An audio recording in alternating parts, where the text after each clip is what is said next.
What is your best piece of advice that you would have for bow hunters out there? Have experiences, go with friends, have opportunities. Like, I'm in no position yet in this journey that I'm on with a bow in hand where I could sit there and say, I might pass that deer. I want him to get older next year, because there's no guarantee, right? Like, there's no guarantee that deer can make it next year. So I scouted more. I got my daughter involved to allow her to come out with me. And if that meant for me to get a little extra workout by her being on my back, like, so be it, just to get her into further places to scout and mark waypoints, make experiences with friends. Went to Maryland, had a really great encounter. I loved it. I went with a friend.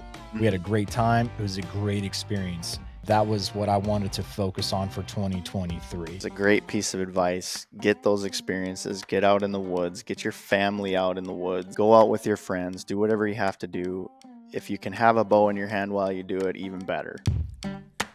Welcome to the Range Podcast. I'm Ricky Bruley, and with me is Jake Hollywood Iverson. Join us at the Archery Range, where we'll tell stories from the hunt, discuss technical bow shooting tactics and gear, and pick the brains of some of the most successful people to ever shoot a bow. Whether you're about to shoot that X for the win or send an arrow at a trophy buck, this podcast is for you.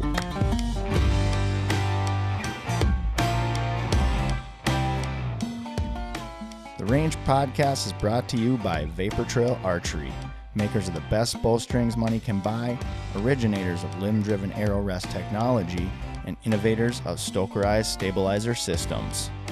Welcome to The Range, everybody. I'm your host, Ricky Bruley, and today we are graced with the presence of a freezer filling champion, Jeremy Dinsmore of Antler Up Outdoors. He's been a great mentor to me in regards to podcasting and is partially responsible for the launch of the Range Podcast. In fact, he supplied us with our very first studio mic. I'm honored to say that I've had the pleasure of being a two-time guest on his show, famously known as the Antler Up Podcast. Thank you all for joining us today. You can also find the video version of this episode on our Vapor Trail YouTube channel. So please head on over, subscribe, give us a like, and make sure you hit that bell so you can be up to date on all things archery. Don't forget to follow us at the Range Podcast on Instagram and Facebook, as well as Vapor Trail Archery and Stokerized Stabilizers. Well, hey, Jeremy, thanks for coming on the podcast today, man. How have you been? Ricky, appreciate you, man. I'm doing really, really well. Busy, but doing really good. Yeah, I bet. Yeah, doing the podcast thing is a lot of work, and then on top of everything else you got going on, I can't even imagine. So tell our audience just a little bit about yourself. I know I got into it a little bit in the intro, but in case there was something I missed or something that you want to talk about, also, give us, what is your origin story in regards to, becoming a bow hunter? What really got you into hunting, and how did you transition into bow hunting? Yeah, dude. So Jeremy Dinsmore. I'm originally from northeastern Pennsylvania, a town called Hazleton. I grew up there and moved to central PA, where I reside right now with my wife and my daughter. And I'm a health and phys ed teacher at the State College Area School District, and been there now 8 years, I think, 8-9 years. Mhm. And so been doing that, and this will be year 4, I think. Yeah, year 4 for the Antler Up podcast, and joined the Sportsman's Empire with Dan Johnson. This is now just one full year under that umbrella, and it's been awesome. Had the chance to have you on the podcast twice, Ricky, and Mhm. doing everything. But man, it's been as far as like that goes, busy, man, and I'll Yeah. get into a little bit of my origin story, but busy right now, like you said.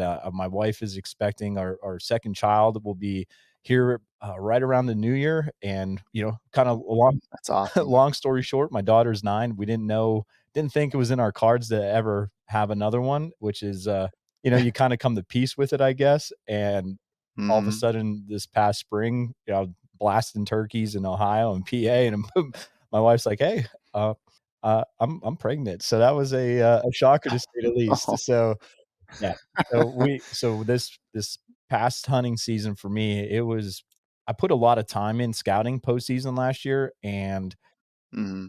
as well as over the summer and doing things in the fall. I went to Maryland, obviously PA, and then did Ohio, but I got 5 deer down in the month of October with the bow in Pennsylvania. That's Yeah, in awesome. Pennsylvania, 4 doe and a buck tag was filled, and first time punching the buck tag in. That was, I think it was So I was on a 3-year streak where I did not have uh, punched that tag here in PA, which is kind of frustrating. I have 2 years were missed opportunities, and last year I did not have a chance to draw back on a buck. So it was kind of like this year I'm not going to let that happen. I do not want 4 years to go, and not the Yeah. biggest buck, and I could care less about all that type of stuff, but a really nice 6 point mountain buck from Northeast PA where I grew up hunting and doing things with my dad. And it was the first time I ever doubled up, killed a doe.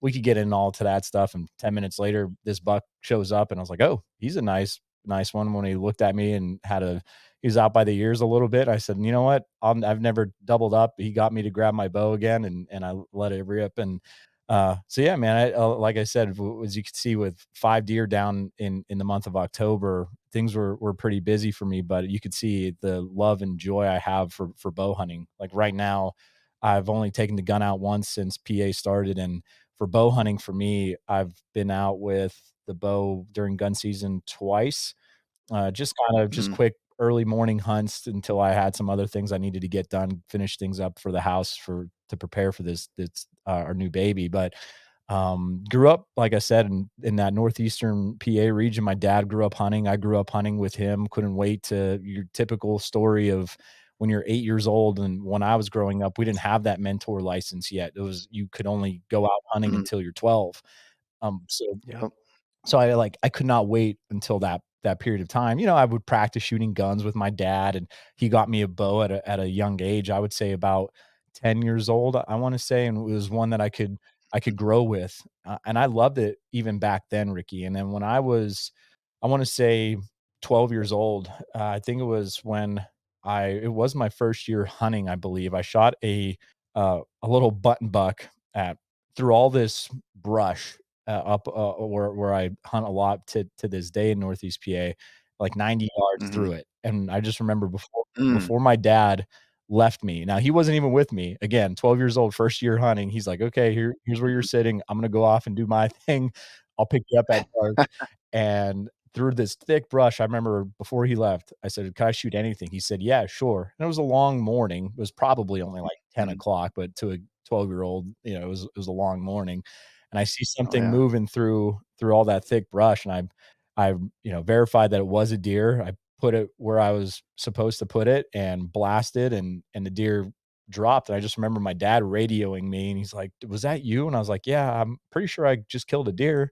I was all fired up, like shaking. And so he came over, and we he's he's looking while I'm still in the stand, and we're talking on the radio, and I'm like, "No, a little bit further, go further." And he's like, "What? No way you shot through Mhm. all this." And I made a perfect shot. The deer dropped right there. And when I went up to him, he's like, "Oh, you killed a little button buck," and um, so it was cool though. It was my first deer ever like that, and it was a cool moment. And the next year is when I was 13. I killed a doe with a bow. And Ricky, I'll tell you what, man, I Mm. talked about it on actually this. We're recording this, in the first week of December, and this upcoming podcast that I have, I talked to two brothers, and I mentioned this that how bow hunting for me, like that specific kill with my first deer with the bow, man, it changed me. I love in a Yeah. positive way. It, Mhm. I mean, the joy and the excitement I got when I was 12 because it was my first year with the gun was awesome. But I Mhm. can't put into words how much different and a excitement, just life-changing feeling for me it was with the bow. I mean, it was incredible, Mhm. man. And I loved bow hunting. I love shooting my bow even at that young age. And until this day, man, like I shoot my bow every day, even if it's just 3 shots at 5 yards Mhm. in my basement. Like I need to shoot my bow. And Yeah. so I would say the last 6 years is 6, 7 years. I probably is when I really got more serious with it, just because Mhm. college happened and life was trying to figure things out with the job, profession, and starting a family. And I didn't have that much money at that point in time until you figure things out. And my Mhm. first year of was no my second year of coaching varsity baseball. Our team made it to like the state semifinal, and you get paid extra for during playoffs. And I used all that playoff money to buy a new bow, and it was like Mhm. my first real legit bow and like flagship bow, and I just won't forget that. And I was hooked ever since then, as far as like getting a little bit more diving deep into this world. So, Mhm.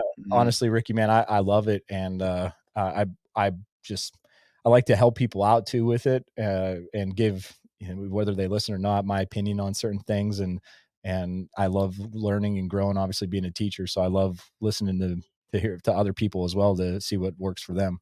Mhm. Yeah, no, that's great. And you being a teacher too, you probably have a better way of articulating how to do things, because there's some people that are, that really good hunters or bow hunters or whatever, but they might not be good at articulating that information. Yep. And sometimes I feel I'm that way too, where I'm like, trying to teach the kids something, and there's something how to do well, and you feel like you're teaching it well, but you're like, well, what? Okay, it doesn't seem like they're grasping Yep. it or picking up on what I'm trying to say. And so what, how do I, flip the switch on how I'm teaching this so that they understand it a little bit better. Um, but yeah, no, that's fantastic. I love that you've really taken on to the bow hunting, and I'm with you on that. It's such a huge source of therapy for me. Mhm. That I think that's a big reason why I got into it in the beginning. And then how cool is it that you get the same excitement now to take a deer with your bow that you as you did then, Oh my you gosh, know, yeah. and you got to do it 5 times this year. So that's amazing. We'll be right back. Hey everybody, Ricky Bruley here, Vapor Trail. We're really excited about some new features that we've just added to the Gen Integrate X limb driver arrow rest.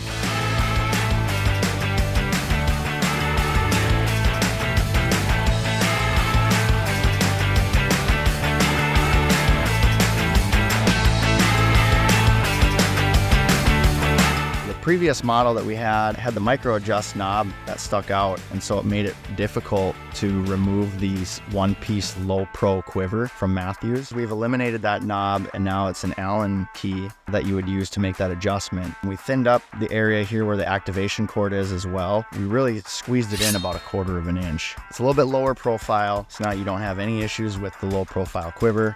Comes off nice and easy. You also have, of course, the added feature of the integrated mounting system, so you can mount the arrow rest right to the rail on the riser of the bow. Additional features include new markings that differentiate your locking screws from your windage and elevation screws. All Vapor Trail arrow rests have a free-floating head, providing more forgiveness and greater downrange accuracy. No need for a bow press. Simply tie the activation cord to the limb and say goodbye to interference with cam timing caused by cable-driven arrow rests. The new and improved GI8X is available and ready to ship. Trust the originators of limb-driven technology and head over to our website at vaportrailarchery.com or stop into your local archery pro shop to get yours today. Yeah.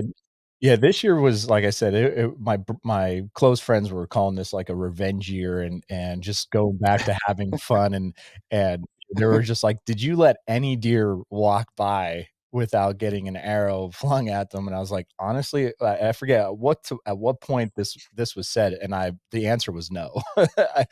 Yeah. So it was kinda, but it was in a situation too where I really wanted to make the most out of all my sits and my time out there, just because of, I mean, obviously it was still a long period of what time away from when my wife is due with our second child, but at the same time, I Mhm. really want to capitalize on things just because I wanted to make sure we have, I like, I enjoy eating the meat. My daughter loves enjoying the meat. My wife likes certain cuts of it and certain dinners with it. So I wanted to make sure we had obviously a good amount of food. But then number two, like, I did not want to have it a year where in years past where I was just like grinding, chasing that tail. Like I felt like the more quantity of sits I did, the quality sits were down. Like like hunting Mhm. more didn't necessarily mean better success for me in the years past. Mhm. Whereas this year I wanted to be a little bit more calculated, and it worked. And was majority of it luck? Probably, but at the same time, Mhm. it worked, and hopefully it could continue in the years to come like that. Yeah, for sure. And you've had so on your podcast this year too. I mean, you've got some notable people that are coming on there, and even just anybody who's on the podcast. I've listened to some excerpts and Mhm. little sections of them. and just a lot of good information. So you're just getting loaded with all kinds of awesome tips and techniques and things like that too. So that's great. I'm curious about the story of the buck that you shot this Mhm. year. Tell us a story about how that went down. Did you call it in, or give us the juicy details Sure. on what that day was Yeah, like? dude. So I actually, it starts back to last season during gun season. And the reason why I say that was because there's a deer that I've talked about on my podcast that my dad and I have had on camera for this year was 4 years. And obviously every year he's gotten bigger. And to kind of paint the picture a little bit, there's no food plots. It's mountainous terrain, ridge after ridge on our side where we hunt.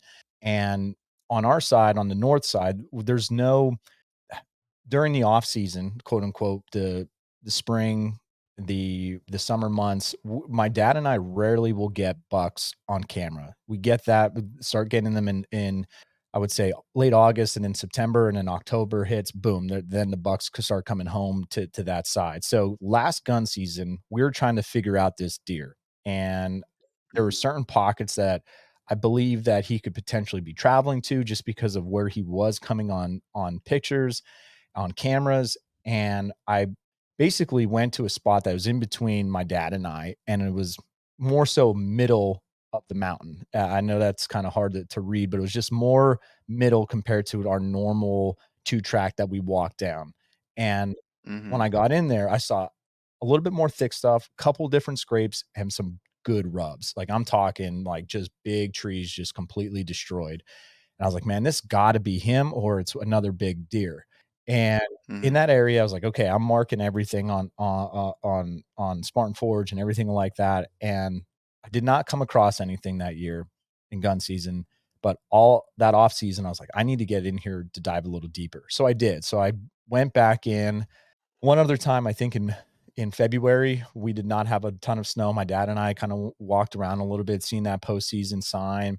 I went back in June to hang some more different cameras with my dad, went back in there, and then went back early September to do one more card pull and put another camera in this kind of in that location. And where Mhm. I killed my buck this year, and I vividly remember saying to my dad right before we cleaned up, making that mock scrape, like finish freshening up that mock scrape, and I said to him, I said, "I'm gonna kill my buck in here this year." And my dad's like, "I know Mhm. you will." And so so long story short, I was getting some deer on camera there, like checking, and you could see where the doe travel up and down kind of their little trail that they had going on. And I ran this camera on video mode. I was like, okay, as long as the does use this, I know I'll be good. Come closer to that Mhm. end of October when things start really heating up in that area, just going off of old intel and historical data. So it was that like 23rd weekend or whenever that was, and we had a decent cold front coming through. Just weather dropped just a little bit, and again, I just always knew around that weekend and the following weekend are usually really good in that area. So Mhm.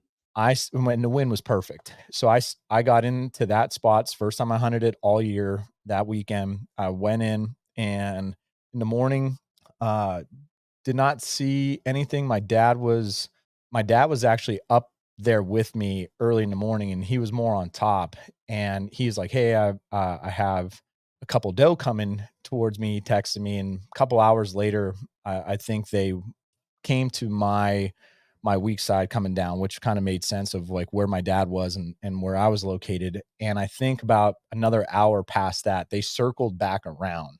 And Mm. when they did, I saw that it was a really big doe. I mean, her head put it to put this in perspective. I mean, I killed only a 2.5-year-old buck. This doe was bigger than he was as far as like she was a tank.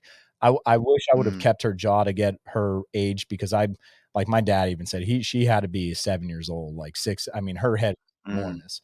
Um, so so she came up, and at this point, I was like, "Oh, man, I don't know what to do if this doe gives me a shot." And she comes right up about 10 yards from my strong side, and at that point, I'm bow's already in hand, and I thought I must have double tapped my 360 camera, and because I didn't record it, but my Mm. actual camera was recording the sound. I just again, recording just went total kill mode and did not move the camera. So I draw back, I put it on her, and boom, I released the arrow, and she runs 30 yards and crashes. And I was like, "All right." And I texted my buddy. He's like, "Dude, you gotta let a deer go at some point this year." And I was like, "I just can't." Like, I was just I don't know how to explain it, Ricky. I was just in Mhm, it for to win it. mhm, And so the deer read the script though. She came up where I was expecting deer to come from the bottom. And I would say about 10 minutes later, all of a sudden, a different doe comes flying down from the top to my strong side. I'm like, "What the heck's going on?" And mhm, another deer behind her stops kinda like where this rock kind of structure is, a little pinch point, I guess you could mhm, say, before it drops off another little ridge. And at that point, she stops and she's looking down, and then all of a sudden, she bolted where she came from, but the other deer continued to mhm, go down the mountain, and all of a sudden, coming up over the ridge that I couldn't see that I was just explaining, out comes mhm, this buck, and at first, I was like, mhm, "Oh, I think that's the 7 point that we've been getting on camera in this location between my dad and I," and I didn't grab my bow at first. I was just kinda watching him, mhm, and then all of a sudden, like, he came up, and as soon as he turned to face me and I saw, like, where he was at, and immediately I was like, mhm. "Alright, grab your bow." And I was you Yeah. never like I said, I never doubled up on the same hunt like that. Mhm, I said I was gonna kill in this, have an opportunity for myself in this specific location. It was a beautiful October day. My dad was up the mountain, with me. I was like, Let's do this." And I knew I had mhm, Ohio potentially coming up in the future, and I know I could still had more time in this area, but I was like, "Let's just go." Like, it wasn't my goal was to notch that tag. My goal wasn't to necessarily kill a specific class deer, if that makes sense. mhm. So, I Yeah. drew back again, I made another really good hit, and I think what ended up happening was when I hit this buck, the arrow must have deflected, and then the arrow deflected up in, uh, Mm. and he bounded once and he dropped him, and at that point, he Oh. was done. So he's in front of me, I could see where my doe was, and I just sat there and man, I didn't even call my wife, text my dad. I took like 10 minutes just to kinda collect myself, and I was just, like, looking around, seeing the whole how the sun was reflecting on the gold leaves and the red leaves and just everything, man, and just, like, what is to come in my life, and, like, where I'm at as an individual, as a husband, as a father, and, brother, as a friend, and everything, and I really took that moment in, and I was very thankful and I was so fired up, man. Like I like you said, bow hunting just gets me going Mhm, my one friend and I have nothing against gun hunters by any means. And my one friend, when I messaged him and he was like, dude, I don't care how big a deer is. He goes, and I have the same respect as far as like anybody that kills a deer with a bow, man, like it's skill, right? Like it's not, it's mhm, something totally different. And I love what my buddy Taylor said. And he goes, I chalk up any bow kill is like, I forget how he worded it, but like three kills with like a gun or something like that. Like just something where like it mhm, puts things into perspective. And I was very fortunate to have that. And again, like I knew in that area could have been a good spot, and it was. And uh, man, I don't know if it's just pure luck again, but I just that's what put me in that position with scouting. And again, I was seeing a little bit. Originally, I was not going to go into that spot, but mhm, 2 days prior, my dad checked a camera for me and was like, "Hey, like you got a couple younger deer. A decent one came by like towards last light 2 days prior." I was like, "Okay, well, I'm gonna give that spot a shot." The wind was good, so it was borderline good for the deer, borderline good for me, and that was, like, what I was really looking for, and that's what I capitalized on. mhm. Yeah. Yeah, and I'm with your friend there, Yeah, Jeremy, because and I was thinking that the whole time in my head is any success that you have with the bow is amazing in my mind. I mean, and we all probably started out with a gun, I think is usually the yep, case for most people, maybe not all, but and you know, there's something about just having to get close and, if you haven't done any spot and stock type stuff yet, it that is even more incredible to have the ability to, go into their backyard and have success. That's tough. That's tough. And so, but either way, I mean, even with all the, countless days and hours and time and everything that we spend to do this, and for even to have a deer walk by you, and then for everything to come together, so many things have to come together. You got to have a clear shot, you got to have the right angle, you got to have, the wind's got to be, there's so many factors, you know what I mean? So, and I would say half of those factors you can throw out the window when it comes to a gun, because they could be 150 yards away, and they would never know you're there, not even Yep. close, Yep. So, and yes, I nothing against gun hunters. I don't mean to minimize the success Right. that they have. I still hunt with mostly just a muzzle loader now, but there's going to be a time where I can't draw a bow back, and I'm gonna probably just go straight to a gun. We won't get into the crossbow conversation, and no judgment against crossbow hunters either, but not for me. But in any case, yeah, what a cool story, and good job Appreciate that, man. on your success this year. I've done a lot of metro hunts in the past. I've been out of them for the last couple of years here, but in those metro hunts, man, the goal is to reduce the population, and so I've had those years too where it's just, I almost feel bad for some of the other hunters, because it's like feast or famine. Right. You know what I mean? You're either killing them all or you're not killing any. Right. So, but yeah, it's always a blast, and I can't possibly eat that much meat. I would never, you know, typically I wouldn't take that many deer, uh, but I've got people that, Right. that want deer. You know what I mean? So it's like they're more than happy to take a deer, and I'm more than happy to supply them with it. Yep. So. No doubt. I mean, not to kinda real quick, I would say too, like, obviously that hunt was really cool. My second doe, and I know it's a doe hunt, but there was my downfall, Ricky, the last couple years was not doing a lot of scouting where I live currently, and there's a plethora Mhm, of public land where I live, and I've hunted it a couple years ago a lot and scouted it, but the last couple years, I put a lot of time and effort back at home in Northeast PA, and the first official like main Saturday, so it would have been like October 8th or whatever that time frame was.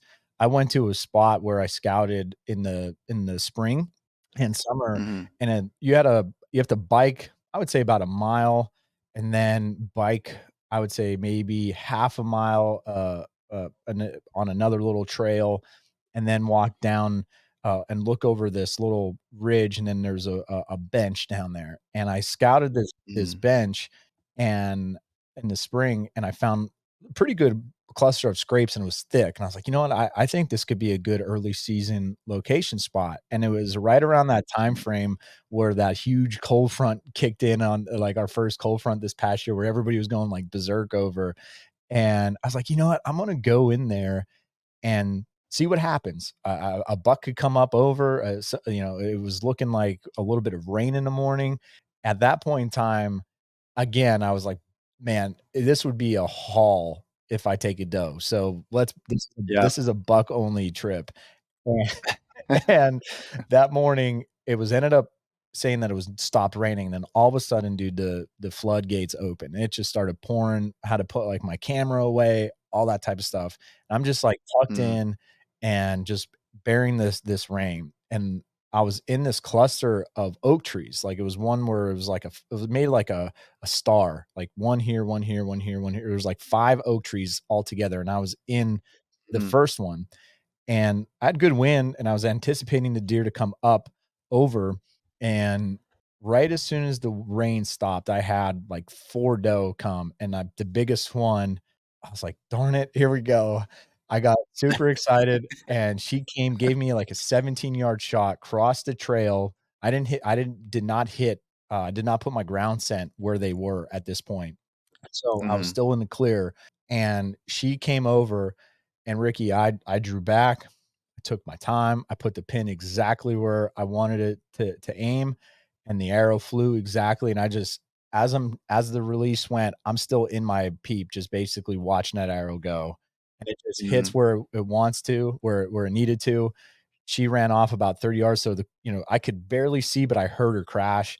And I was Mhm. like, I was so fired up over that hunt. And again, I was like, all right, I guess we're gonna have to pack this one out or do something. And I did not have a a my the correct pack with me to pack her out. So I had Mhm. an eventful morning, afternoon on that one, dragging her out. So it was Yeah. eventful, but man, that was a fun embrace the suck type of ordeal getting her out there. But Mhm. she was a big doe, and I Yeah. was very again, it was a fun hunt, but going back to why I wanted to tell the story was just because it was the homework that I put in here, and I can't stress that enough to anybody. Any chance you get, go walk in the woods, because the worst thing that could happen is you're going to learn something about it. Mhm. Yeah, no, that's great, and that's perfect too. As far as I wanted to ask you, and maybe you do have something different. We'll get into that, but I was gonna ask you what your best piece of advice is, and that's a great piece of advice right there. But we'll probably come back to that later and see if you got another piece that you can throw in there. I did want to say too that to give you some credit as far as your success that you've had this year. I mean, I can't tell you there's probably a dozen times where I've passed on bucks early on in the season where I could have had an opportunity, and uh, you know, I wouldn't say regrets, but looking back on it, it's like, man, and usually if I don't shoot them with my bow, I shoot them with my camera, right? So I'll have video or I'll have photos or something like that, and I can look back on those photos and go, oh man, maybe I should have let an arrow fly at that deer, and I've had so many people too tell me like, oh man, I wouldn't have hesitated to shoot that buck, but it's like still at the same time too, and especially when you know that there's a bigger buck in the area that you're like, oh man, it's all about. And another thing too is like sometimes I don't want the hunt to be done. I want to have a little bit more time in the woods, especially if I know that I'm going to be able to get more time in the woods. Right.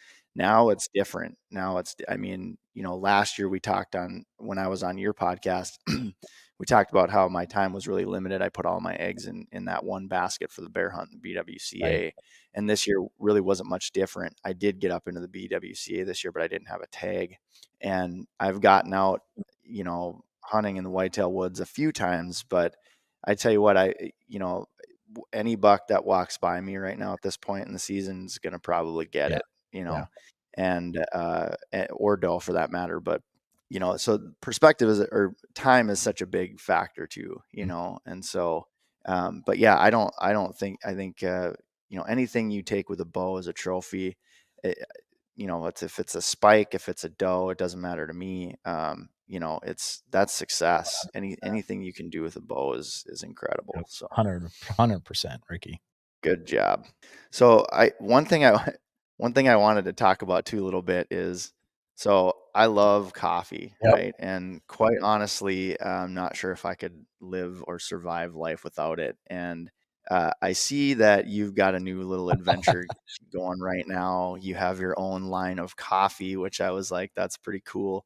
Talk a little bit about that and how did that all come about? Yeah, dude. So same thing, man. I love coffee. I don't know if I could survive. I'm to the point where I think if it's like 7 o'clock at night, as long as I don't make it too strong on a pour over, I'll still be able to fall asleep like 25 minutes later. Like it at this point, it doesn't bother me. But a buddy of mine, his name is Ed, and he runs Our Grounds Coffee Company, and he's outside of Mm, Philadelphia area. And going back to the baby thing, and obviously you have baby showers and all that type of stuff. And again, my daughter's 9, so we had like nothing left over. We got rid of all our mhm, baby stuff, and we were giving a gift for our baby shower. And my wife was like, "Hey, we love coffee. Why don't we do coffee?" So I was like, "Sure, let's do that." mm, And so she bought these little bags. Instead of doing like Dunkin' or Starbucks or Folgers, whatever. It's like, let me ask my buddy Ed if we could send him these bags and him have his coffee in it. Like it would be a great mhm, cool thing.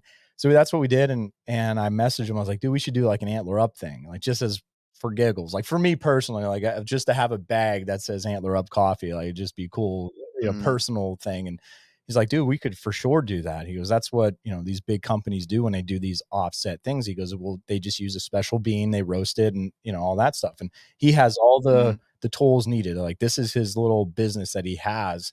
And I was like, dude, let's do it. A couple bags, let's see how they Mm-hmm. sell. And I did a small number batch, only 30 bags to start with. And he said, do you want all 30 at once? How do you want to do it? And I said, let's just do 15 at first, and then just to see how they sell. That way, then we'll do the other 15. Well, I sold my first 15 bags in the first week. So I was like, let you Oh, go. wow. So yeah, it's honestly, Ricky, it was just more of a personal, like, yeah, cool. Like, Antler Up Coffee. I love it. And so it's supporting a good person that also has a dream and ambition to run his own company. And I like doing that type of ordeal. I mean, obviously Mm-hmm. he's not local Yeah. to me. He's local to Pennsylvania, obviously, but again, a guy that Mm-hmm. that I have respect for, and he shows you the process of what he's doing. And I appreciate that hustle, that grind. And so it was kind of pretty easy for me to say, sure, let's do this. And man, if I make even, if I break even with it, like, that's all I care about. Like, I told him that. I was like, "Dude, I'm not Yeah. in the business to make money. Like, just let me know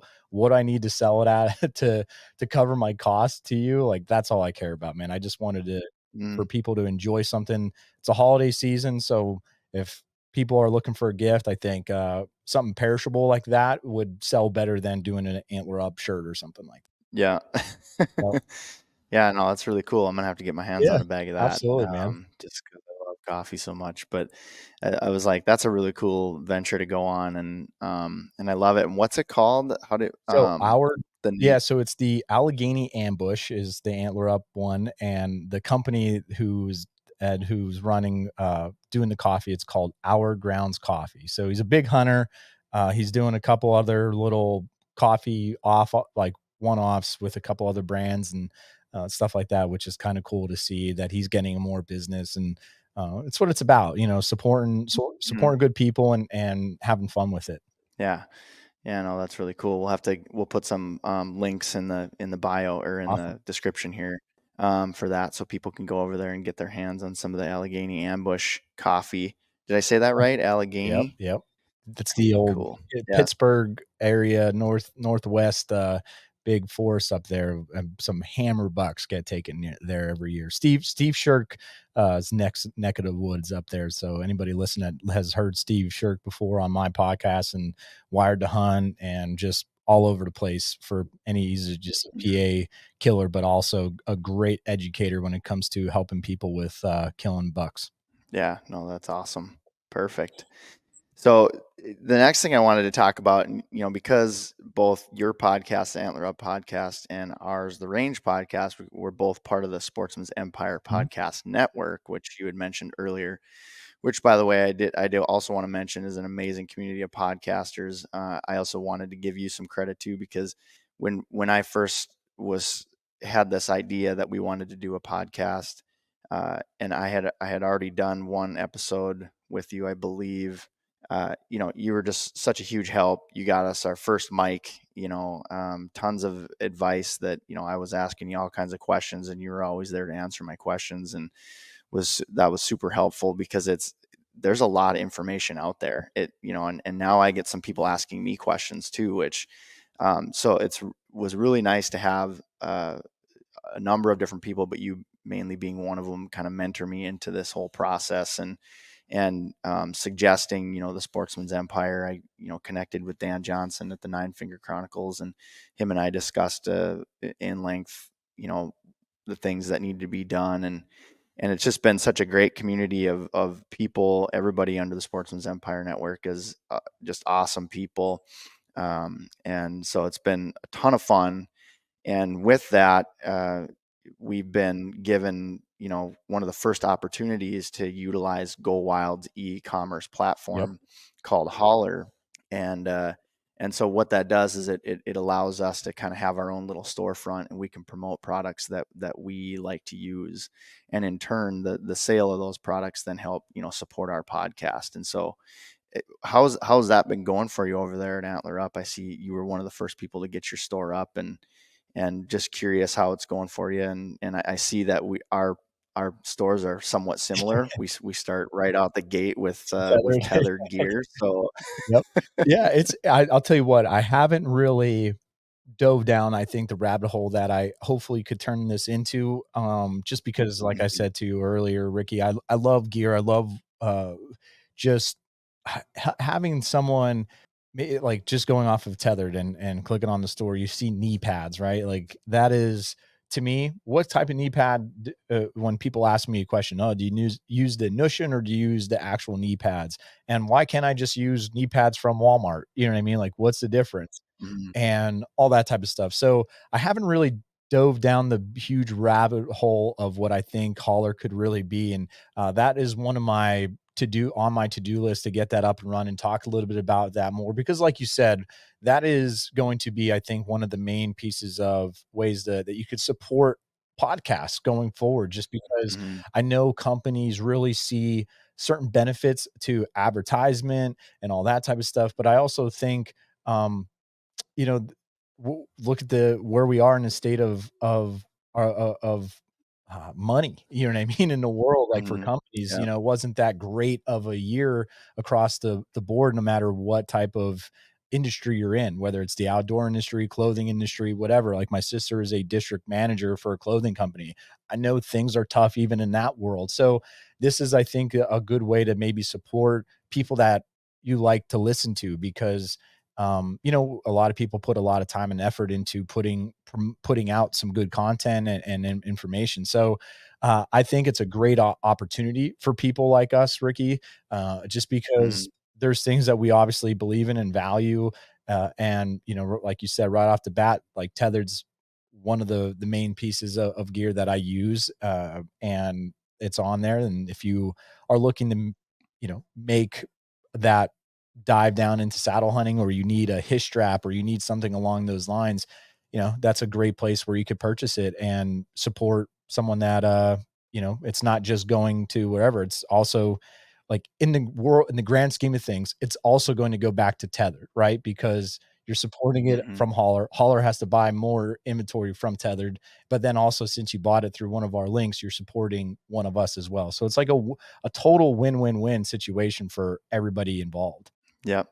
Yeah, absolutely. And I mean, I probably don't need to say this, but at the same time, the amount of time and everything that goes into putting together a podcast it's I never could have imagined, the everything that goes into it, and now that I'm immersed in it, it's like, holy buckets, there's a lot that goes into it, a lot of research, a lot of time, and you really want to make it, if you're going to spend the time doing it, you really want to make it some quality content. You got to do something that people want to listen to, and so yeah, it costs money, and so these, it definitely helps support podcasts, and for us, the range podcast, obviously I have the backing of Vapor Trail and Stokerized, so that helps out a ton, and for some of the other podcasts that maybe don't have that same backing, get over there and help support the Antler Up podcast and some of the others under the Sportsman's Empire Network, and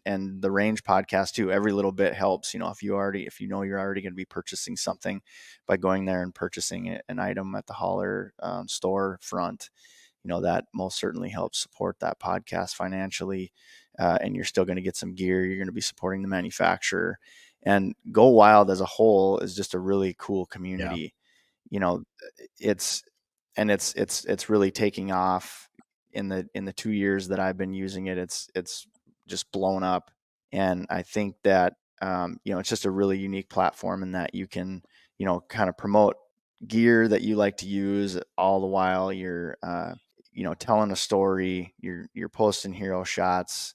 You've got a place, kind of like the way I look at it is, it's almost like a Yep. journal where I can keep all of that stuff. You know what I mean? Because when it comes to Facebook or Instagram, I've got a lot of other content, like family related stuff and all that, but I basically reserve Gold Wild for all of my outdoor excursions, whether it's fishing, hunting, camping, all that kind of stuff. And so it's just a really cool place to have all of that stuff in one little place. and then just a cool community of people. Your content's not going to get throttled Nope. down, so you don't have to worry about any of that. Because I see a ton of that, Yep. where it's just like, there's some posts that do well, and there's some things where you're like, why did that not go anywhere at all? Yeah. Posted during the perfect time of day, with the most traffic and all that. So you don't have to worry about any of that. But yeah, it's really cool. It's awesome that they gave us that opportunity to kind of go through. It's in the beta test phase right now, so we're a big part of giving them feedback and trying to help them improve on it. But so far, it's pretty intuitive. It works really well. It's easy for us to set up on our end, and we can constantly change it as the seasons change too. So it's been a lot of fun working with that, and a great crew down there at GoWild too. So Yeah. awesome people to work with. The last thing that I wanted to ask is what is your best piece of advice that you would have for bow hunters out there? Just based on your experiences and all the people that you get the opportunity to talk to. Honestly, Ricky, you said the word, and I was thinking about this throughout our conversation. You just said it, and that is experiences. And that is for anyone listening, we all have our own path that we go down in everyday life, whether it's, you name it, work, hunting, marriage, everything. You have your own experiences, and what you want your experience to be in the woods, that is up to you. And that is the one aspect that I think is really critical and really coming into, I don't wanna say my own, but that was what I wanted to focus on for 2023. And, like you just said earlier, you don't want your hunt to be over, right? Like you have that Mm. certain feeling, and you always hear that contradicting uh like response to something. Oh, would you shoot that deer the last day? Yeah, so then why are you passing him now, right? Like you always hear the like certain lingo. And my goal was to have experiences, go with friends, have opportunities. Like I'm in no position yet, where right now in this journey that I'm on with a bow in hand, where I could sit there and say, um, I might pass that deer. I want him to get older next year because I don't know that if he's going like the property that I hunt, whether it's here or back at home, there's no guarantee, right? Like there's no guarantee that deer can make it next year. So I'm in no position to do that. So my goal was to make experiences. So I scouted more. I got my daughter involved to allow her to come out with me, and if that meant for me to get a little extra workout by her being on my back, like so be it, just to get her into further places to scout and mark waypoints, do those type of things and make experiences with friends. Went to Maryland, had a really great encounter on one day, but it was a 2-day hunt, and I loved it. I went with a friend. We had a Mhm. great time. It was a great experience. Come in the fall here, or more so in the fall with PA, again, I was just like, "You know what? Just make experiences." If I have a cool hunt that I grab my bow and I wanted to make great shots, Ricky, 5 for 5, all deer with under 50 yards or less. That was a personal goal where I was like, "Get back to shooting deer, make great shots the best that you can," right? I know you can might have a Yeah. blip here and there, but make those experiences count, and that's what I did. And then Mhm. I knew, okay, hey, come early rut time, quote unquote, in November, the person who I went to Maryland with, I went to Ohio with. We went and we had access to private pieces, and dude, I saw the 2 biggest deer I've ever seen while hunting, and it was just, again, great experiences, great opportunities. I did not fill a tag there, but again, there were experiences, and I wouldn't have been able to go to Ohio if I did not kill up to that point that PA buck. Like I would have maybe have gone Mhm. for 2 days, and the beauty of Ohio tags are I had the license from the previous year of turkey season. So all I had to do was buy the buck tag, right? So it wasn't like I was in Yeah. a hole all this amount of money. So Mhm. honestly, like my biggest advice is you need to have your experiences. You said I have all these great guests, and I'm very, very fortunate to have wonderful individuals come on, just tell their story, tell their experiences, tell their expertise. And it's until you really make it your own is when I feel like that is where you make those big jumps, and that's make it your experiences and make it what you want it to make, and that makes you happy. And then that's the biggest key, man. That's something that I think if you do it in anything, that is going to hopefully make you a happier individual and enjoy it and just be better at what you want to do. Yeah, man, I love that. And there you have it, everybody. I mean, that's just a great piece of advice. Get those experiences, get out in the woods, get your family out in the woods, go out with your friends, do whatever you have to do. If you can have a bow in your hand while you do it, even better, you know? So that's awesome. I love that, man. Thanks for that. Absolutely. Thank you, man. Well, folks, that brings us to the end of this episode. You can find us at the Range Podcast on Instagram and on Facebook. Also, check out the Instagram and Facebook pages for Vapor Trail and Stokerized stabilizers as well. So Jeremy, if anybody wants to look you up, where can they find you at? Yeah, man? the one-stop shop would be just check out antlerupoutdoors.com. We have links to everything there, but again, on all social media platforms, GoWild, Facebook, Instagram, YouTube, and just appreciate the opportunity to come on, Ricky, have a chance to talk to you and be on the Range podcast. And again, just thank you for that opportunity. And go check us out over at antlerupoutdoors.com and all those social media outlets. Yeah, definitely get over there. Check out the podcast. I know you guys are on iTunes and on Spotify, along with a handful of other platforms, but make sure you check that out. Get over there. He's got a lot of really awesome guests with a ton of great tips on a lot of whitetail hunting stuff, a lot of good information there that can kind of help you out in your hunts. And so again, thanks a lot, Jeremy, for being here. Appreciate all your time. And again, be sure to head over to our Vapor Trail YouTube channel. If you like the video, hit that thumbs up button and make sure to subscribe so you can be up to date on all things archery. And if you're listening, please do me a favor, get over to Spotify or iTunes and give us a 5-star rating. And with that, we are going to pack up our bows and arrows and we're hitting the range. Have a great day, everybody. Vapor Trail is now offering an exclusive discount to the Range Podcast listeners. Enter promo code TRP15, that's TRP15, at checkout for 15% off VTX bowstrings and Vapor Trail and Stokerized branded t-shirts, hats, and other gear.